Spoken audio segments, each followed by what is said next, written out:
Welcome to Talking Business, a podcast produced in Melbourne, Australia. The podcast is available on the Acast site, my own website, the Apple Podcast Store, or wherever you go to get podcasts. Or you can get it at the Business Acumen website at www.businessacumen.biz or at Banking Day. For the most exclusive access to leading economists and business leaders from around the world, subscribe to Talking Business from my website, leongettler.com. I am Leon Gettler. My job is to review and monitor the week's news in business, finance and economics. I bring it all to you every week. This is episode number 38 in our series for 2023, and today's date is Friday, October the 20th. First, I'll be talking to LiveScore Group's General Counsel member, Rani Wynn, about the increasing opportunity for women in the sport and gaming industry. And I'll be talking to economist Saul Eslake about lifting Australia's productivity.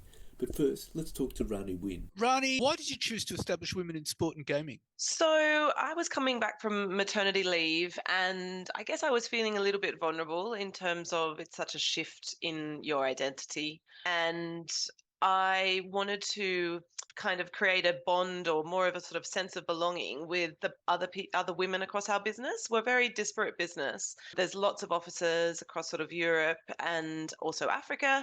And I felt like because it's quite a low percentage of women that I work with day to day and got to see on a day-to-day basis, I wanted to bring us all together. And that's the origins and how it began. I'd never really heard of employee resource groups prior to establishing Women in Sport and Gaming Group at LiveScore. And since we formed, which was last September, so not even quite a year yet, we've had a really big impact across the business. So yeah, that's the origins. That's why we formed. And I would imagine people from all walks of life would be part of this. Definitely, exactly. And that's the beauty of it. It's all different levels of seniority across the business. It's all different types of women and different career trajectories and just different stories, which is really great because you've got such thought diversity in each of the rooms whenever we get together. But the makeup of iGaming employment has changed in recent years, hasn't it? Hasn't it become more gender balanced or not? I think that's been a bit of a common misconception. From the research I've sort of done in the last few years, there has been improvements, but across the sports and gaming space, which is where we sit, it is around, I think, an industry average around 70-30. So the split is still significant. Women are still in the significant minority. And in our company, it's actually a little bit worse than that. It's more like 78-22. So we've made leaps and bounds in the last year in improving that number. But I think it's still quite a lot of disparity between the genders in the industry. And there wouldn't be many women on board seats and in executive positions. Would that be right? Yeah, that's something I probably don't really know in terms of what other companies are necessarily doing at their board level. I think people are recognizing how important it is to have different voices in the room when you're making decisions. And certainly I would hope that it has improved.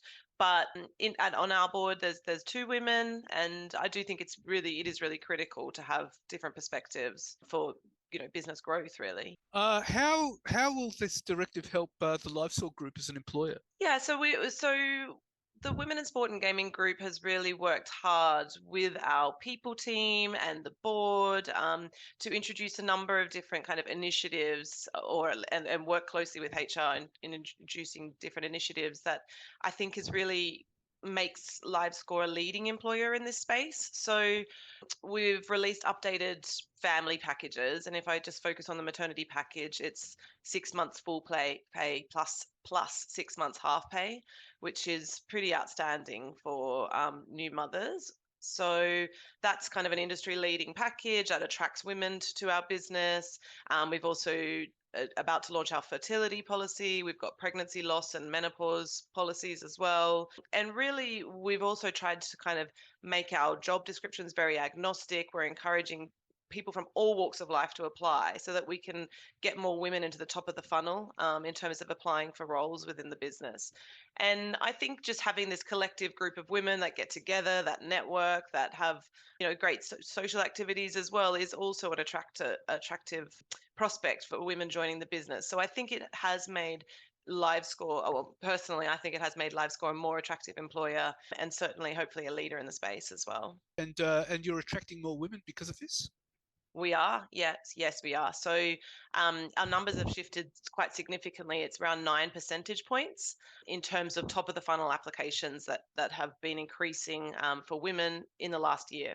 So I think the PR around what LiveScore's doing, and certainly the policies and procedures and changes ourselves is also helping. So we're getting a lot more women applicants, luckily, and we can see comparisons as well on our sites for sort of Glassdoor. I'm not sure if you have that in Australia, but Glassdoor and Indeed are kind of the really big recruitment sites in the UK, and we can see that we're sort of outperforming a lot of our competitors as well in terms of women viewing our sites and applying for our jobs. And it would also be a very safe space, wouldn't it be, to discuss matters within the workplace that specifically affect women? Yeah, I think so. I think it is. I think that's definitely something that's the group has really changed, not so much changed, but maybe really has helped to foster a culture of safety across the business. And I think other people from all different minority backgrounds have seen that, okay, well, there's this particular group and they're doing sort of really significant things in the business, and it's a very safe space to come up with ideas and suggest things, and then that's kind of flowed on into other areas of the business too. So there's other employee resource groups now. There's a working parents and carers resource group. We have our Pride resource group as well, called Iridian. And so yeah, I think it has established a culture of safety, definitely, for employees. And a culture of inclusiveness for all groups. Exactly. Yeah, absolutely. And that's the most important goal of it. Right, and particularly for LGBTQI people as well. Absolutely. Yeah, absolutely. We've also, I won't obviously speak mostly to the Iridian Group's work because that's a separate group, but they have done a lot of work with HR as well. We've released a new transgender policy. We do have some transgender staff members, and it's a real safety of culture across our whole company. We're very proud of that. That makes you quite striking as an employer, wouldn't it? I hope so. That's definitely the aim. I think, yeah, we're definitely working to, we recognize that, as I said, thought diversity, different perspectives is critical to good business. We think that we believe that everyone should be their true self at work, and we want to embrace that. And so, yeah, I hope it does make us striking. And I certainly hope that others in the industry are on their own journeys in this regard as well. Well, in some industries, though, some skepticism has grown on gender-focused directives. There are some who have told me it's become quite disruptive in the workplace. I'm sure you've heard that. How will LiveScore Group avoid this dynamic? Yeah, I don't know that I'm fully qualified. I'm not really qualified to kind of speak at length on that controversy. I don't think that's something that we've been exposed to, and nothing that's come up as a discussion of the distraction within our business. As I said, we believe everyone should have the power to just be their true selves at work. So that's our policy, and yeah, we're having success with it so far. Is personal mentoring necessary for women working in gaming? I think personal mentoring is necessary for anyone, not just women. Definitely not. I think personal mentoring is fantastic, and I've myself gained so much from mentoring throughout my career, from a very junior lawyer, and even now I have a mentor as well outside of the company. So yeah, I think personal mentoring is fantastic. We have a full mentoring program at LiveScore Group. It's not compulsory; it's of course voluntary, where junior or newer employees or employees on a different career or career path are paired with a more senior person who can give them different insight from across the business. And then we also, within our women's group, we also network together to offer mentoring opportunities outside of that group as well. So, with our networks beyond the company. So yeah, I mean, I've had great success with mentoring. I think it's always fantastic to learn from different perspectives, irrespective of gender, irrespective of anything. I think it's always lovely to kind of get a different perspective and discuss your career with someone who's got a different take on it. Do you have any advice for colleagues in iGaming firms that want to establish a group like this? I think it's really important to have a super supportive people team, and certainly our board and CEO has been bought into this from the beginning as well. So I do think you need to have the support of the executive and the support of your HR.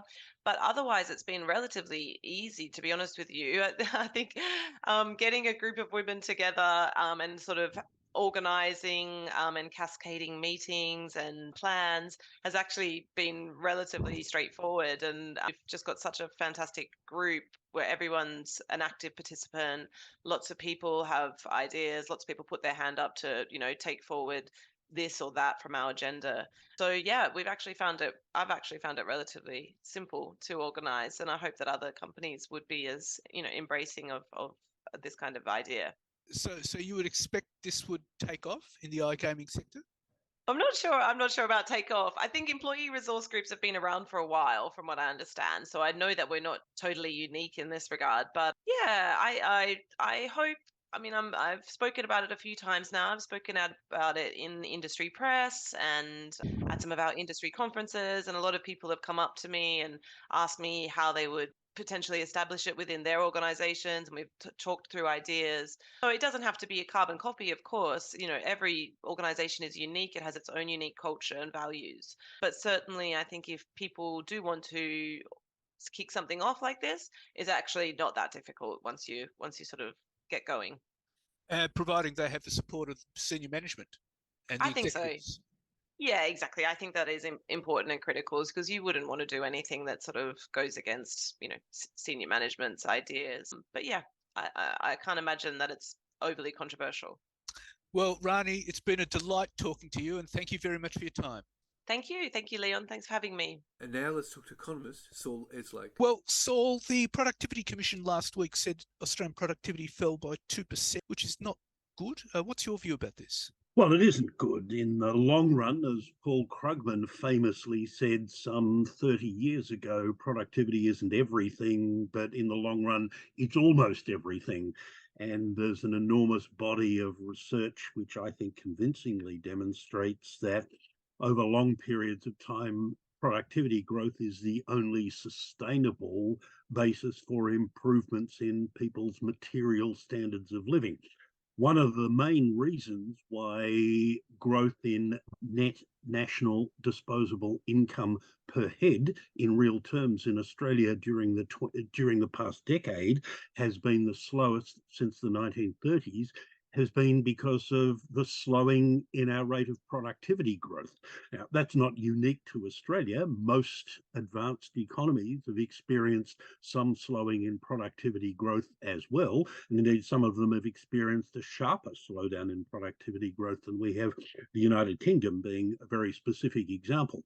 But from a long run point of view, the slowdown in productivity growth is of considerable concern. In the short run, it's also a concern because of the way it interacts with wages growth to raise concerns about the persistence of inflation. Wages haven't been a significant source of the rise in inflation in Australia over the last year, but given that wages are now beginning belatedly to pick up, the Reserve Bank has said that unless there's a turnaround in productivity growth, wages could become a factor in prolonging Australia's experience of unacceptably high inflation. So there's a short-term dimension to the slowdown in productivity growth that's of concern, as well as the longer-run concern about what it means for improvements in Australia's material living standards. What's actually caused this? Well, that's a matter of some dispute. In the very short term, as the Productivity Commission demonstrated in the report it released a few days ago, the fall in productivity growth over the past couple of quarters is a byproduct of things that are happening in the mining sector, where hours worked have gone up, but output appears to have gone down. The mining industry matters much more in Australia than it does in most other economies because it represents about 10% of GDP, compared with about 2% for most other advanced economies. And of course, the mining sector is a very high labour productivity industry because it's so capital intensive. So what happens to mining industry productivity can have an outsized influence on aggregate productivity figures. But I would expect that that would probably reverse itself. Looking over a slightly longer period, say since the end of the pandemic and the reopening of the Australian economy, what we've seen is the return of many industries that were severely impacted by the restrictions imposed during the pandemic that are inherently low productivity, such as tourism and retail. So those industries, when they were closed down in a perverse sort of way, boosted productivity, and now that they're coming back on stream, their impact on aggregate productivity figures is to dampen the rate of growth of productivity. Again, that's a relatively short-term factor. Looking over a longer period, as I said before, Australia's experience of slower productivity growth isn't unique. It's common across most advanced economies, and it therefore makes sense to look for some global explanations for what might be happening. And I think one of the more convincing ones is that there's been a slowdown in the diffusion of new technologies from what the literature calls frontier firms, that is, the firms which invent new technologies, and so-called laggard firms that traditionally adapt technologies that have been developed by the so-called frontier firms. That diffusion of new technologies does appear to have slowed over the past decade, and some analysts put that down to the exercise of the greater market power that technologically advanced firms like the big tech firms, Amazon, Microsoft, Google, Netflix, and so forth, have in either doing things that make life difficult for potential competitors or taking them over, as for example happened with Instagram and WhatsApp that were absorbed by much larger firms.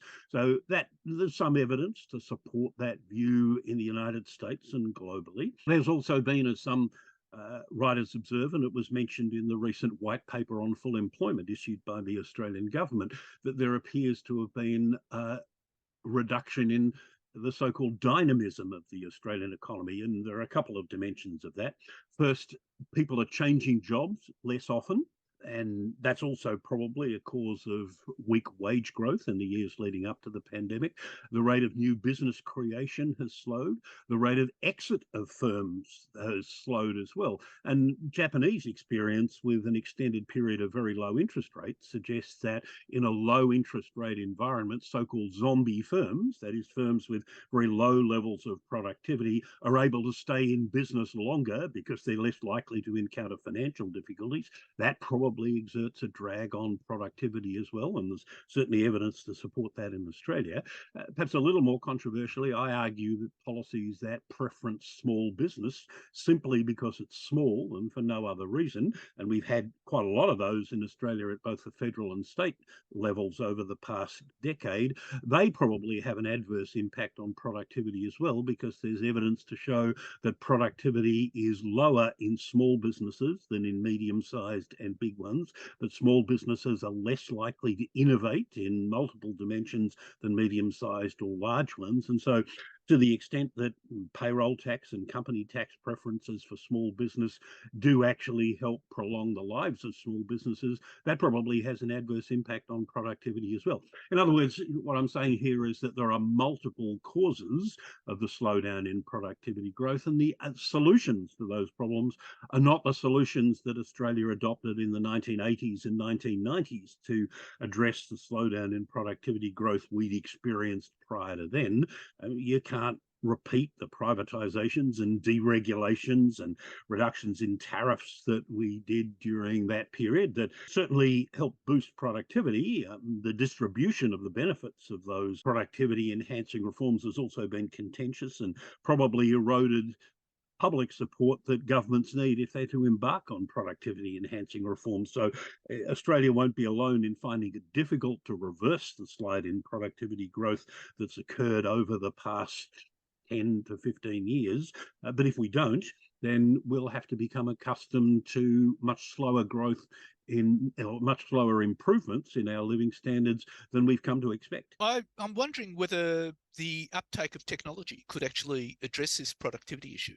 In theory, it should. I mean, the history of technological changes suggests that that's at the heart of long-run improvements in productivity growth.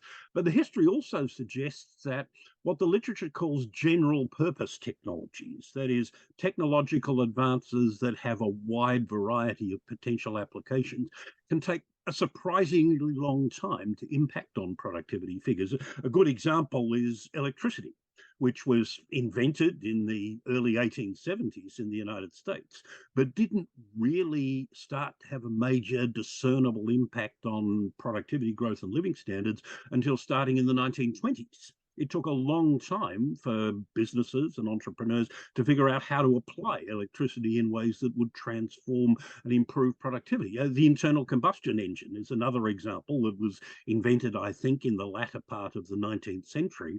But motor vehicles didn't really become widely available in the United States until the 1920s or beyond. And it really wasn't until the 1940s and 50s that they became widely available in Australia.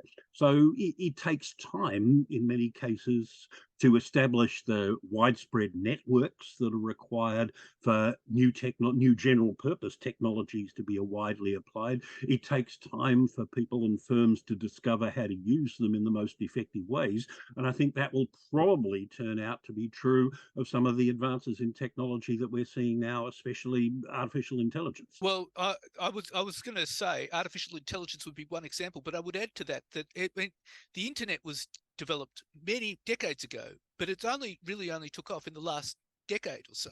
Yeah, that's absolutely right. I mean, the origins of the internet go back to, I think, the late 1960s and early 1970s, work that was done in places like ARPAD in the United States and in Switzerland. We didn't get email, for example, which is a pretty simple application of the internet. We didn't get email in the way that we understand it today until the mid-1990s. And the same is also true of web browsers, I think, were developed about 1994, 95. And we are still learning how to use those in ways that boost productivity, and some might say in ways that detract from productivity as well, and have other potentially damaging consequences. Well, you could say the same about AI. That has massive implications for productivity, but that could take decades for companies. Yeah, and I wouldn't be surprised if that turned out to be the case. I mean, it's ironic. Another famous quote about productivity that came, I think, from Robert Solow, who did a lot of work on this over the course of his career. I think in the early 1990s or late 1980s, he famously said, "You can see productivity improvements everywhere except in the productivity statistics." And it wasn't long after he said that you actually did begin to see improvements in productivity in the productivity statistics in the mid to late 1990s and early 2000s before that boom faded. The same thing may well be true of artificial intelligence and gene technology and nanotechnology and some of the other things that are happening at the very frontier of technological advances around the world today. We could see decades before that would affect productivity. That's right, and it will depend how quickly we see it, especially here in Australia, where we tend to be adapters of new technologies rather than, in general, inventors of them. It will depend on the strength of our institutions, the incentives that firms have to innovate, the extent to which the authorities foster rather than hamper competition, and the extent to which society as a whole and governments are willing to allow factors of production, labour and capital that are currently used in relatively unproductive pursuits to move to areas where they can be deployed more productively, something that's often difficult for the individuals and firms concerned, but a very necessary part of the way that productivity growth is achieved at the aggregate level. So basically what you're saying is it could take many, many years till we see an improvement in Australian productivity. Would that be the case? It certainly will be if governments aren't willing to embrace some of the suggestions that have been put forward by the Productivity Commission earlier this year in its second 5-yearly review of productivity. And it's worth noting that although the Productivity Commission does have a a certain reputation for being a proponent of market-based economic reforms. If you look closely at the 71 recommendations that were contained in that report, they're not the 1980s and 1990s offerings of more industrial relations reform or more deregulation. A lot of them stem to improvements in our education systems, giving consumers of education and health services more choice in the way that they consume or use the services offered by parts of the economy that are largely controlled by government. Smarter and better use of data, things like that, I think, are more likely to hold the keys to improving our productivity growth. And of course, these are choices that we can make in Australia rather than have them dictated to us by things that are happening on the other side of the world. Well, Saul, it's been terrific talking to you, and thank you very much for your time. It's been a pleasure, Leo. So what's happening in the news? Well, an Australian regulator has fined Elon Musk's social media platform, X, $610,500 for failing to cooperate with a probe into anti-child abuse practices, a blow to a company that has struggled to keep advertisers amid complaints it is going soft on moderating content. The eSafety Commission fined X, the platform Musk rebranded from Twitter, saying it failed to respond to questions including how long it took to respond to reports of child abuse material on the platform and the methods it used to detect it. Though small compared to the US $44 billion Musk paid for the website in October 2022, the fine is a reputational hit for a company that has seen a continuous revenue decline as advertisers cut spending on a platform that has stopped most content moderation and reinstated thousands of banned accounts. Most recently, the EU said it was investigating X for potential violation of its new tech rules after the platform was accused of failing to rein in disinformation in relation to Hamas's attack on Israel. And the spectre of a wider conflict in the Middle East poses a fresh threat to the global economy, just as the world emerges from shocks triggered by COVID-19 and the Ukraine war, finance ministers and officials have warned. Broader regional tensions would have significant economic ramifications, they said, as they rounded off meetings of the IMF and World Bank in Morocco last week. The biennial events took place as Israel declared war on Hamas and launched a major bombardment of the Gaza Strip. If we are facing any escalation or extension of the conflict to the whole region, we will face big consequences, Bruno Le Maire, France's finance minister, told the Financial Times, adding that risks range from higher energy prices stirring inflation to a decline in confidence. Kristalina Georgieva, the head of the IMF, warned of a new cloud on not the sunniest horizon for the global economy, encapsulating fears among the delegates in Marrakesh that the medium-term prospects for the global economy are lukewarm. But as delegates convened, the mood darkened as the wider implications of the Israel-Hamas war mixed with underlying anxiety about persistent vulnerabilities in the global economy. The IMF's analysis pointed to worsening longer-term growth trends as economies struggle to lift productivity, barriers to free trade mount amid worsening political tensions, and public debt rises around the world. Notable in the IMF's short-term forecast, prepared before the violence in the Middle East broke out, was a lack of obvious bright spots beyond a handful of countries such as the US or India. Key economic danger following the events of October 7, officials argued, was an escalation of fighting in Israel and Gaza into a wider regional conflict. This would not only hit confidence but add a fresh inflationary outburst to economies that are only beginning to recover from a series of price shocks. The IMF believes a 10% rise in oil prices would raise global inflation by about 0.4 percentage points. Gita Gopinath, deputy head of the IMF, said the world was facing a large number of shocks, including the Middle East conflict and its potential implications for energy prices. Michelle Bullock's first Reserve Bank board meeting as governor warned that world oil prices now being pushed higher by deepening conflict in the Middle East could prompt it to lift interest rates again to tame inflation. The board has a low tolerance for a slower return of inflation to target than currently expected, revealed the minutes of the October 3rd board meeting released on Tuesday. The minutes add extra weight to the release of the September quarter Consumer Price Index, the CPI, on October the 25th. Many economists expect the figures will provide the trigger for the RBA board to raise the cash rate to 4.35% from 4.1% at its next meeting on November.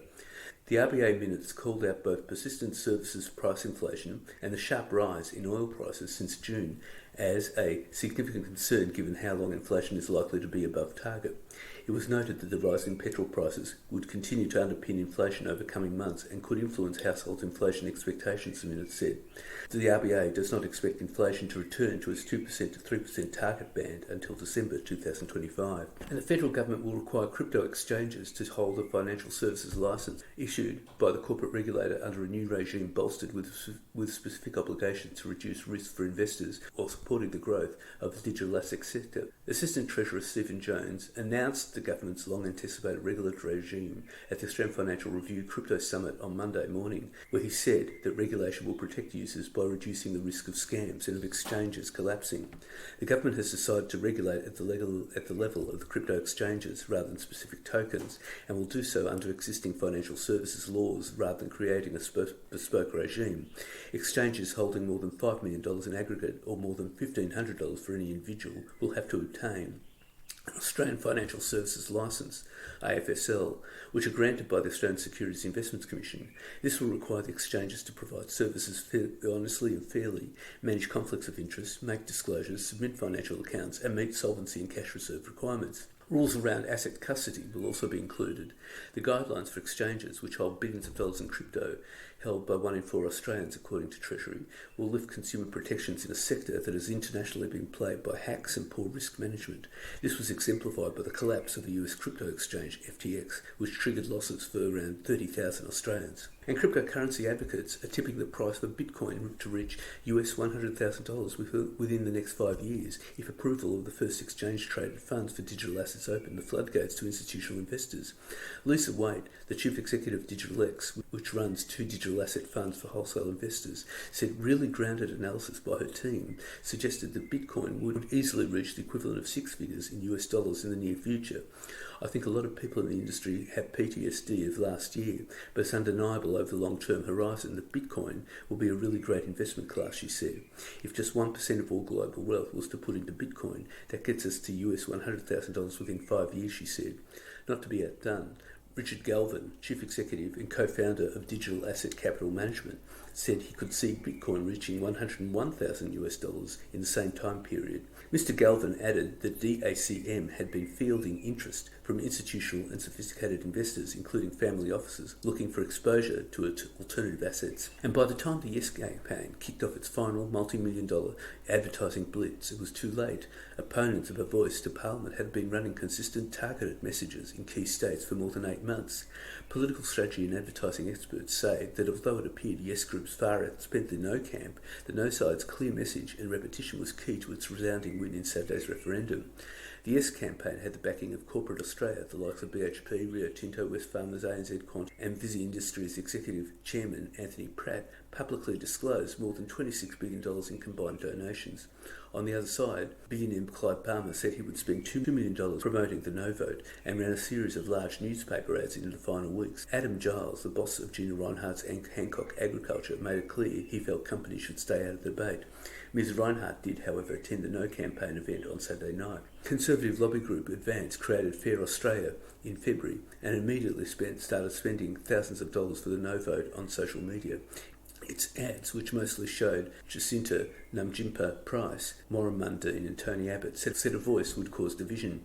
Over the months since, its message did not change. The No strategy was doubt, divide and conquer. It's proven it works. Howard Parry Husbands, chief executive of strategic insights firm Pollinate, said, "When you create uncertainty and fear, you're creating loss aversion. Almost every Australian struggling to pay the bills is uncertain. These two things conflate." Support for the voice fell as interest rates rose and voters stuck with the status quo, Mr. Parry Husband said. But he added that the Yes campaign, which made powerful and emotive ads, appeared to lack a clear strategy. And Stockland said it expected to sell homes for up to 10% more this year than in the year to June. Growth strongest in the land lease community's business, targeting downsizers. Even as it warned that market conditions remained uncertain, the ASX-listed developer, landlord, investor said housing prices in its core master planned communities business would average 5 to 10% more this financial year than in the previous. Prices of homes in its smaller but fast-growing land lease communities business were rising faster, with 420 contracts on hand at the end of September, up 9% on average from the average 2023 settlement price, the company said. The update by the country's largest diversified residential developer gives a good insight into the unfolding market as consumers grapple with higher borrowing costs and an increasingly uncertain economic outlook. Stockland's net 991 residential sales in the September quarter were up from the June quarter's 917, the latest in a housing ebb and flow that would change little until the outlook for interest rates change, it said. The company kept its settlement target 5,200 to 5,600 homes for the year, but said the skew in settlement volumes and funds from operations towards the second half would be greater than it anticipated in August. A near doubling of sales from land lease communities homes to 111 from 63 in the same quarter a year earlier showed the strength of demand for the homes that downsizers buy and own on land for which they pay rent, and justified the company's continued expansion into the growing sector. Stockland said it would triple its number of land lease or manufactured housing estates this year from the 5 operational facilities had at the end of June. It opened 2 more in the September quarter and would open a further 10 over the current year, it said. US chemicals giant Albemarle has abandoned its proposed takeover of Liontown resources in the face of a series of raids on the miner's share register by Australia's richest person, Gina Rinehart. The mining magnate has spent nearly $1 billion building a blocking stake in the lithium mine over the past month, with a company, Hancock Prospecting, picking up a strategic 19.9% holding in Liontown. Rinehart's raids came even as Albemarle was sifting through Liontown's books ahead of its $6.6 billion takeover. Albemarle had asked last Thursday for a week-long extension to its 4-week due diligence period, but on Monday it notified Liontown that the deal was off. Albemarle has now advised that it has withdrawn its indicative proposal and it will not be proceeding with its proposed acquisition of Liontown, the fledgling miner said in a statement on Monday. Its decision to withdraw its proposal was due to the growing complexity associated with executing the transaction, it added. Hancock's rapidly expanding presence on the company's register put a significant obstacle in the path of North Carolina-based Albemarle, which had sweetened its $3 a share proposal for Liontown in September after 2 previous non-binding proposals, one in March this year at $2.35 a share and the other in October last year at $2.20 a share, didn't gain transaction. Albemarle holds a 4.3% in the WA mine through its subsidiary RT Lithium. Before Hancock's raids, Liontown's register was dominated by its chairman Tim Goyder, who owns a 15% stake in the miner.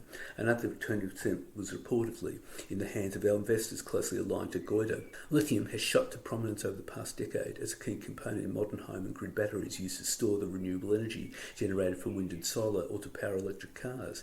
Its critical status has resulted in vehicle manufacturers and lithium producers scrambling to secure supply chains amid the growing competition for raw materials from the booming EV sector.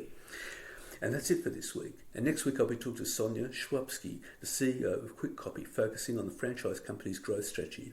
And I'll be talking to RMIT economist Sinclair Davidson about the impact of technology, big data and blockchain on the economy. For the most exclusive access to leading economists and business leaders from around the world, subscribe to Talking Business from our website, leongetler.com. If you like Talking Business, please leave us a review with Apple Podcasts. Thank you in advance. In the meantime, catch me on Facebook, Twitter, Instagram, LinkedIn and YouTube. And if you want, leave a comment. For the most exclusive access to leading economists and business leaders from around the world, subscribe to Talking Business on the Apple Podcast Store or on my website, leongetler.com. If you want to contact me, email me at leon@leongetler.com. I answer all emails. Wishing you all a safe and healthy week and looking forward to bringing Talking Business next week.